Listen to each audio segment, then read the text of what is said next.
Good morning everyone. And its applications, right? So in today's class we'll discuss with limitations of mobile devices. So whenever you are using your smartphone, there are many advantages as well as of that there are many disadvantages. So in the previous class we dealt with the advantages of mobile computing and its architectures and what are the mobile devices we have. So these mobile devices are nothing but the smartphones or laptops or PCs or desktops. These are all the mobile devices. Not only the smartphone, all the devices which are able to carry from one place to another place are called as a mobile devices, right? So in the previous class we dealt with the advantages. Now we shall deal with the limitations of mobile devices. So what is the main aim of mobile device? In order to give the user efficient and convenient way to use it is a main goal. Why we are taking it as a main goal? Because previously we do have only telephone networks where we are unable to take the telephones to one place to another place, right? So nowadays we are using smartphones. So we can carry those smartphones while we are traveling and whenever we need, we are be able to make phone calls to everyone and use it at the same time while messaging and everything. So you can use it in a parallel way, right? So main goal of this mobile devices. These two are the main goals. So now let us discuss what are the limitations of this mobile devices. So here we are categorizing these into three parts. One is with respect to quality of service and second one is with respect to hardware limitations and third one is with respect to the energy constraints in the devices. So first one is quality of service. What does quality of service deals with is it is related to technical and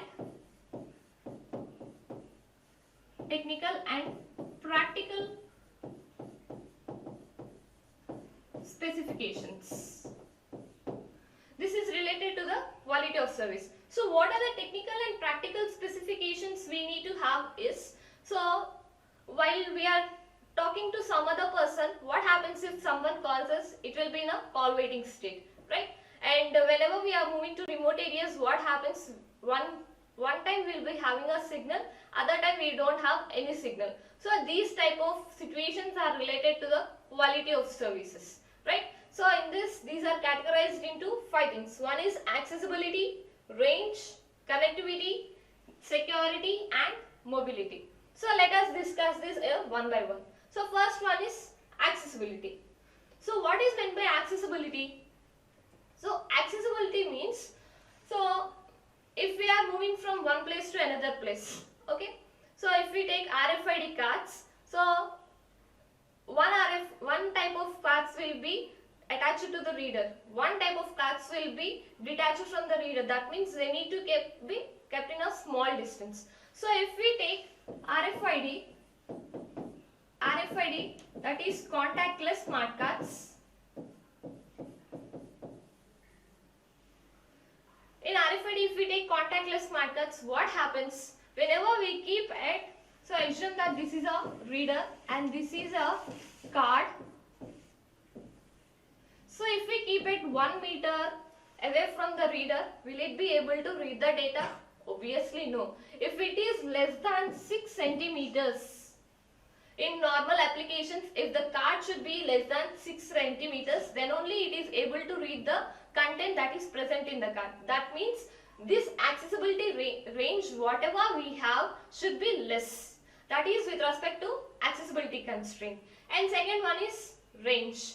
So assume that this is a base station. Okay.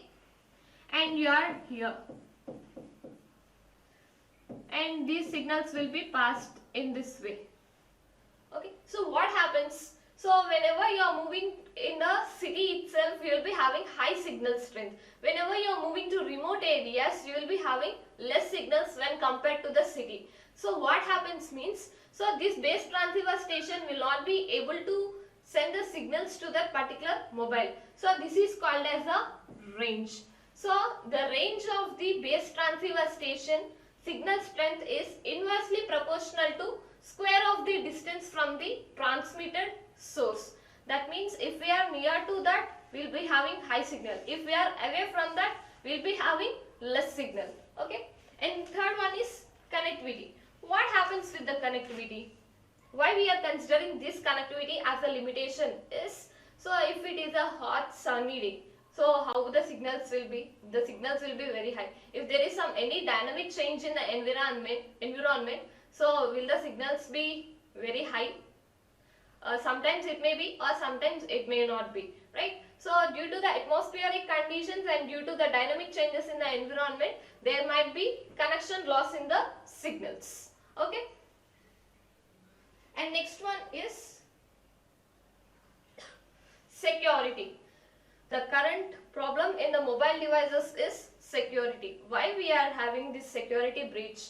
Because as the software is developing more and more, we do have number of hackers, right? So due to the hackers and virus attacks, our whatever the data we have in our mobile device will get compromised.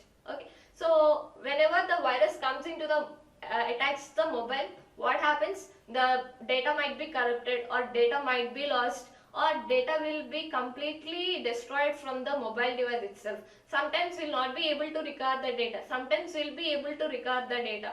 Okay. So this security has become the one of the limitation for the mobile device. Even though we have high security standard protocols, but this is the main limitation of every mobile device. Okay. So these are the examples of security. One is virus attacks, and second one is hackers, and third one is we do have unwanted signals.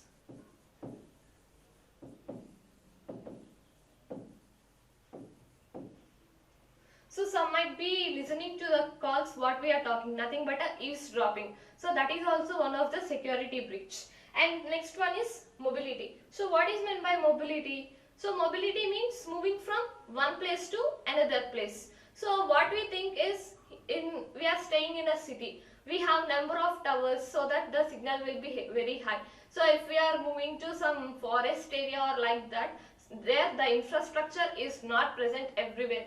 There might be some lack of signals. So one of the reason is mobility is also a limitation of mobile devices. So whenever you are moving to some remote areas, you will not have high signals. So this is also one of the limitation for mobile devices. And next one is the second limitation in mobile devices is energy constraints in mobile devices. Why this is a limitation? So whenever we see clock frequency, so what is meant by clock frequency? Number of instructions executed by CPU is called a clock frequency. Okay. So clock frequency means number of instructions executed by CPU is called a clock frequency. Okay. So why we are taking this as a constraint? Because so assume that you are using WhatsApp, you are using Facebook Messenger, and you are talking to phone, and you are seeing some videos. All these are executed simultaneously in your mobile device. What happens to the processor? It should work very fast. That means the clock frequency should be very high. So if the clock frequency is very high, it will dissipate more energy. It will dissipate more heat. When you take Redmi phones, if you keep it in charging for number of hours along, what happens? The mobile gets heated up. Okay, not only Redmi, every mobile, whatever we see, whatever we use, dissipates high heat, right? So what happens if it generates high heat? The device will not be able to work properly, right? It will be in some stuck state. So that is why we are considering energy constraint as one of the limitation.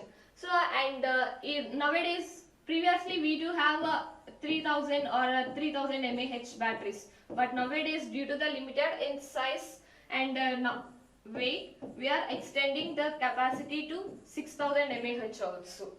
Okay.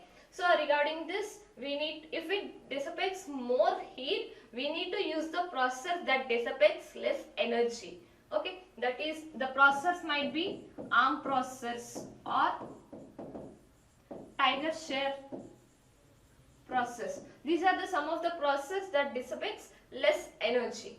Okay. And next one is hardware limitations in mobile devices. So what are the hardware limitations in mobile devices? So while you are buying the phone, you will be getting a RAM of 6 GB RAM. Nowadays the trend is 6 GB RAM with 256 GB internal memory. So if you want to extend this RAM to 8 GB, will it be possible? No, right? If you want to extend the memory of 256 GB, if they give the option, we will be able to extend. Otherwise, we will not be able to extend. So being a the phones will be very small in size and less in weight. So based on all these constraints, the memory is becoming one of the limitation. Why? Even though if it is 256 GB, nowadays whatever the data we are accessing, that is present only in the internet. Okay, so whenever we are accessing everything from the internet, the downloads will be very high, such that this memory will be a constraint. Okay, so this is also one of the constraint, one of the limitation of hardware devices. And next one is bandwidth. So this bandwidth varies from provider to provider. So based on the, if it is a high quality phone, it is going to grab the signal from the high tower. If it is a normal phone, even though we have a tower, it will not be able to get the signals, right? So these are the limitations of hardware devices. So first one is quality of service, and second one is energy constraints, and third one is hardware limitations. Okay, so with this we completed the first part of first unit, that is till the introduction to mobile communications, right? Now in this today lecture we'll start with the next concept, that is GSM. So what is GSM? GSM stands for Global System for Mobile Communication. So before getting into GSM, what are the phones we have is CDMA phones. After that we got GSM phones. So what is CDMA? So what is the difference between CDMA and GSM? So CDMA comes with inbuilt mobile number. We will not be able to change the number itself. If you want to change the mobile number, just we need to keep that phone aside and we need to take another phone, right? So what is the GSM? So now we are using GSM phone, that means SIM cards. Okay, so SIM cards, whenever we want to change the number, what happens? We'll be throwing the SIM cards aside and we'll be taking another SIM cards. That is the main difference between CDMA and GSM. CDMA comes with mobile number inbuilt, where GSM will be able to change the mobile number also. Okay, so the goal of GSM is to provide a mobile phone system that may allows the user to roam and provide ISDN and PSTN networks. So in the next class we will discuss with ISDN and PSTN networks. So if you consider these GSM phones, the main aim of these GSM phones is, so assume that you are in Andhra Pradesh, okay, and here it's Karnataka and here it's Kerala. Okay, so whenever this is your home, that means your location is in Andhra Pradesh. You have taken some SIM here. So what happens? So if you want to move to Karnataka, if the SIM doesn't work there, will you satisfy? No, right? So in order to provide the roaming services, this GSM concept was introduced. So the main aim of GSM is to provide a mobile phone system that allows users to roam. So wherever you go, you will have high signal, but with some charges. Roaming charges. Okay, allow the users to roam throughout and provide voice services which is compatible to ISDN and PSTN networks. Okay, so here we got roaming capacity. Okay, so after that what it is saying, compatible to ISDN and PSTN networks. So now let us discuss what is ISDN and what is PSTN. So see here, PSTN. PSTN is a analog data. Analog data. That means it deals with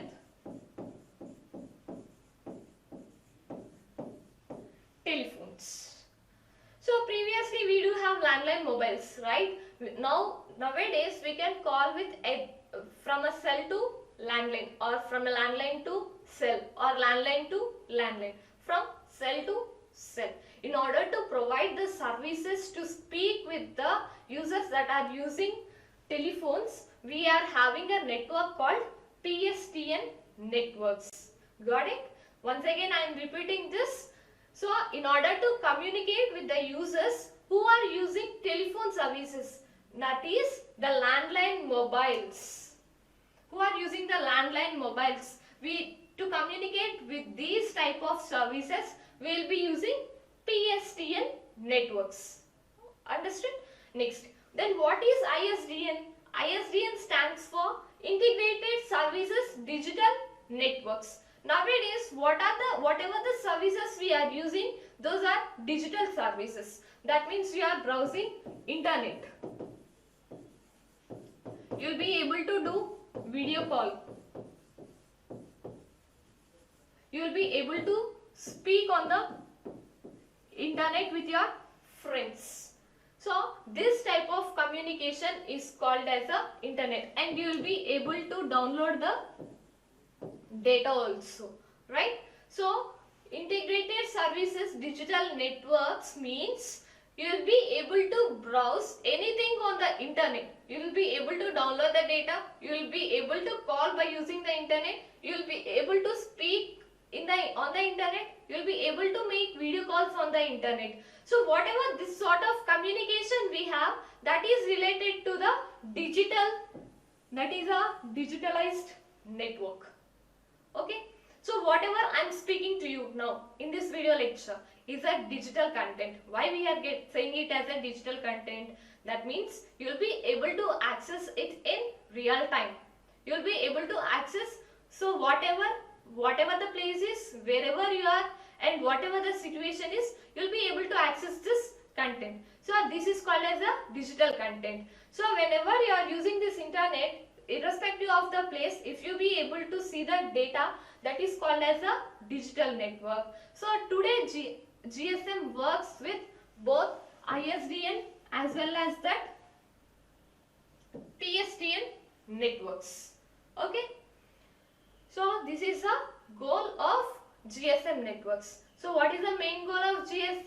To provide the mobile phone users to roam throughout, and to provide both ISDN digital services and PSTN analog services to the users. Compatible to ISDN and PSTN users is the main aim of GSM. Okay. So let us now see what are the frequencies it is going to operate. So GSM is going to operate in 3 bands. So these are called as a tri-band frequencies. See, what are the tri-band frequencies? We have GSM 900, GSM 1800 and GSM 1900. So see their uplink frequency and downlink frequency. So their uplink frequency is from 890 to 915 megahertz, and for GSM 1800 the uplink frequency is from 710 to 1785 megahertz. This is used in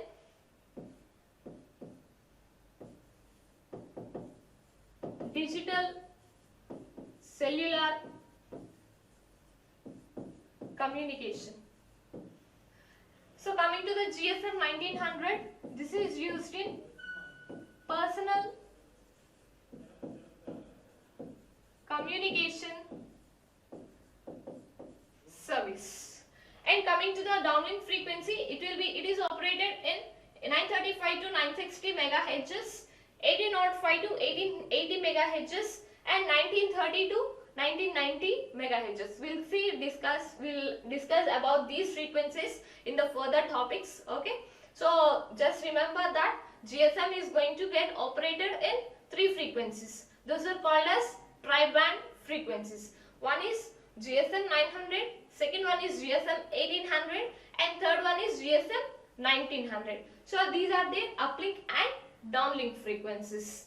Okay, so we'll move next to the next topic. So what are the services provided by the GSM?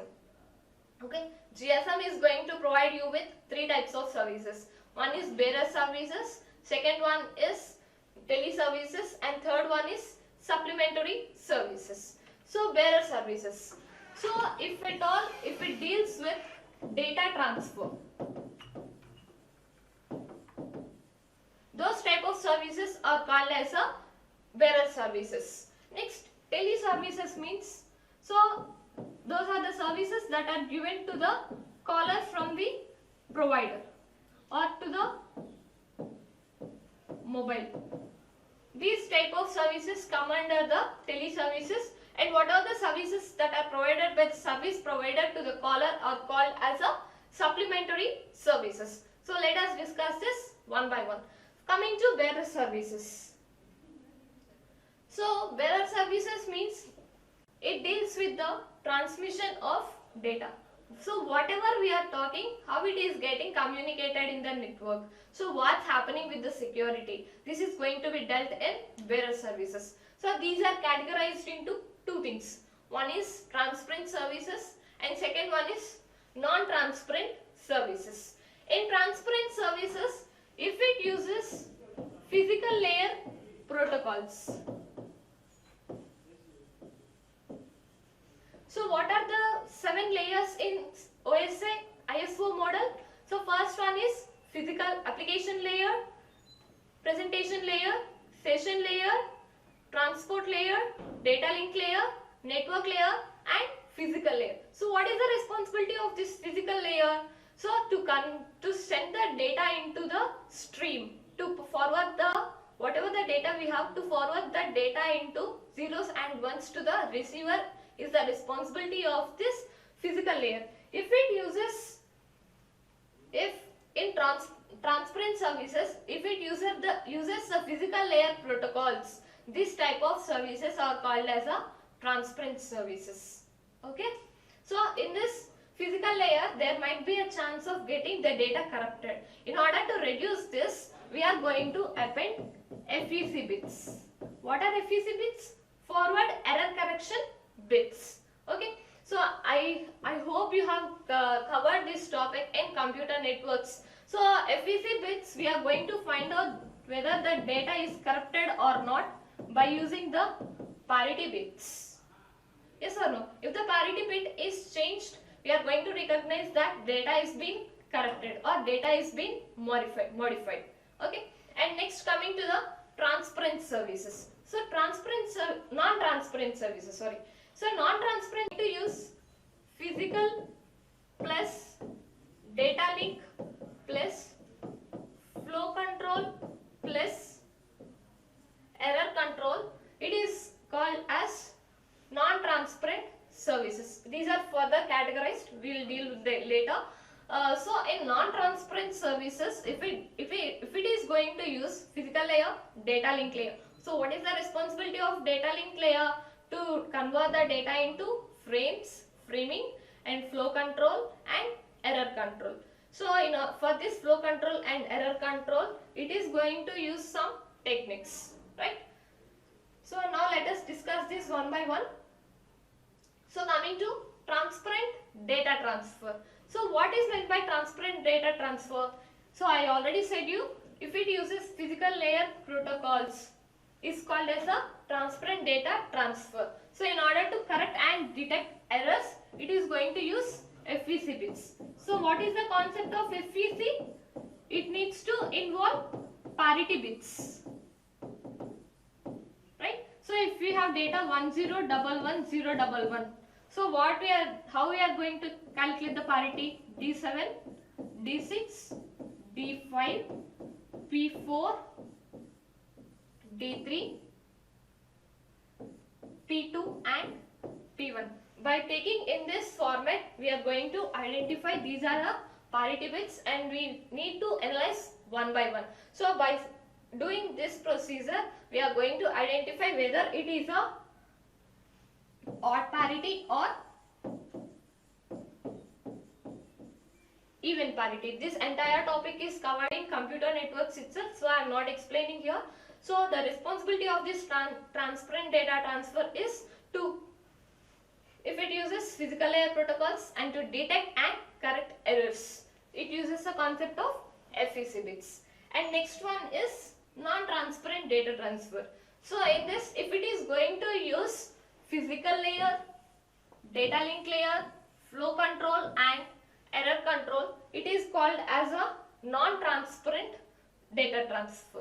So for this flow control, it is going to use go back and repeat.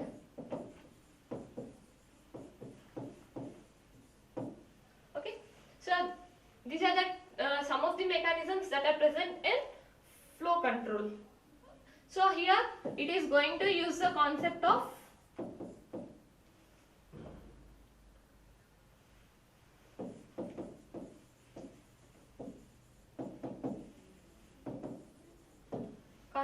retransmission. And next one is synchronous data transfer. So synchronous means if we have a transmitter and a receiver, these transmitter and receiver should be in a same state. That means if you take video conference, so whatever I speak, that should be same as it is, should be transferred to the receiver. Okay, there should be no lag between video and audio. That means the data should be transferred in a synchronous way at a fixed rate. That type of transfer is called as a synchronous data transfer. It doesn't need any handshaking mechanism. So what is handshaking? Before establishing the communication, if it follows some connection establishment states, it is called as a handshaking. So for video conferencing, does it need any handshaking mechanisms? No, right? So in the COVID pandemic, you have attended lot of lectures and everything. Are they doing any? Just what they are doing is they are admitting you to the video conference or whatever the FDPs you attend, right? So is there any handshaking mechanism there? Do you need to connect to that? No, right? So that type of services come under the synchronous data transfer. And next one is asynchronous data transfer. So if the data transfer takes place at varying rates, this is called as a asynchronous data transfer. So for example, take printer. So printer, if you want to give a print from a computer to a printer device, so what happens? From a computer, it is going to get connected with IO peripheral devices. So here whatever the data rate it is transferring, the data rate will be in fluctuating states. Even this is not only the example for asynchronous data transfer, but whenever you take the copying of data from USB to your computer or from your computer to another disk, so what happens? It will be showing you the rates in some MBs. The rate will be fluctuating. That is called as a asynchronous data transfer, right? Next, synchronous packet transmission. So here we already dealt with synchronous data transfer. Then what is synchronous packet transmission? Synchronous packet transmission means before transmitting the data, the packets will get established. So the packets will be routed in a established route. Okay, nothing but a circuit switched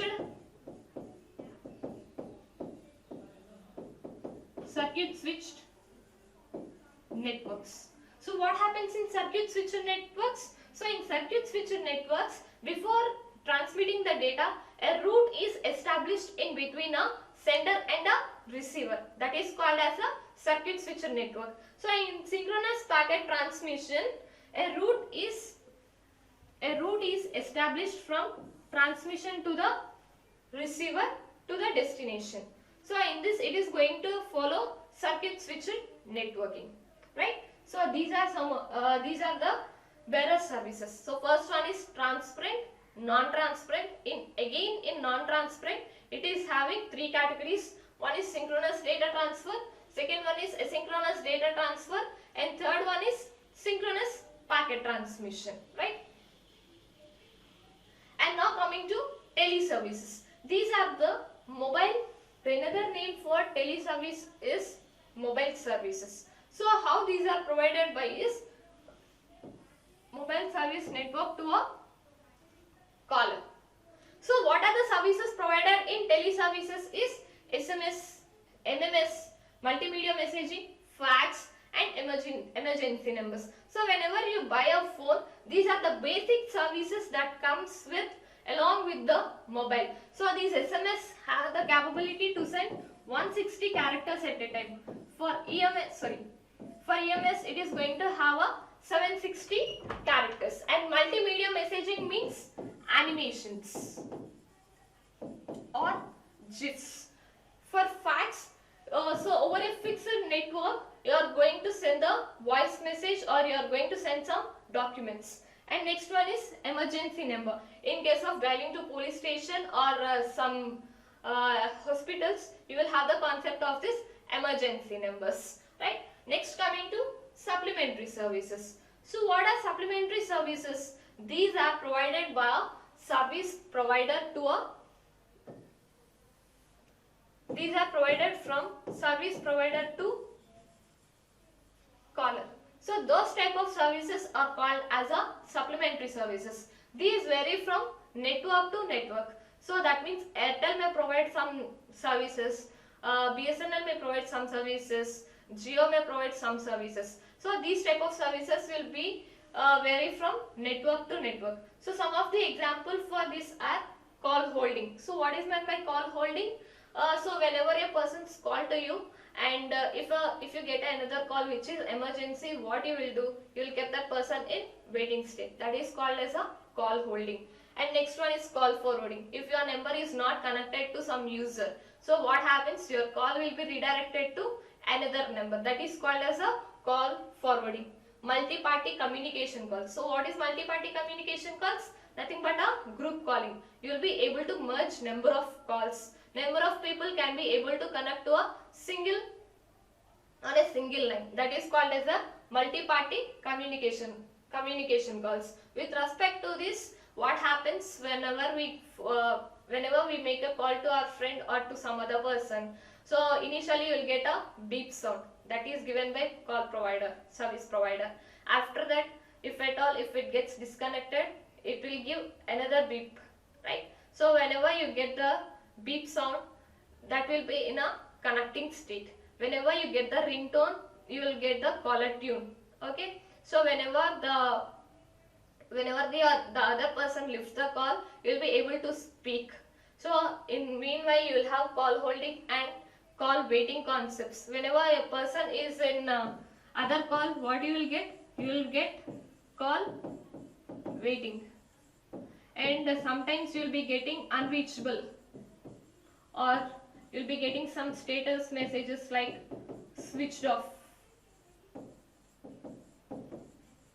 So these are the examples of supplementary services. So in today's class, what we have dealt with is, one is limitations of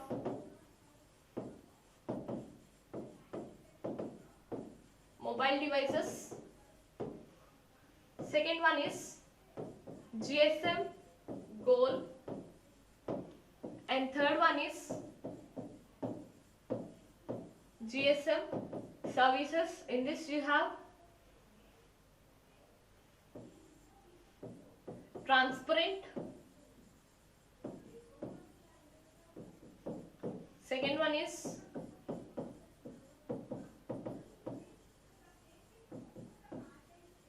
non-transparent. Teleservices. And fourth one is supplementary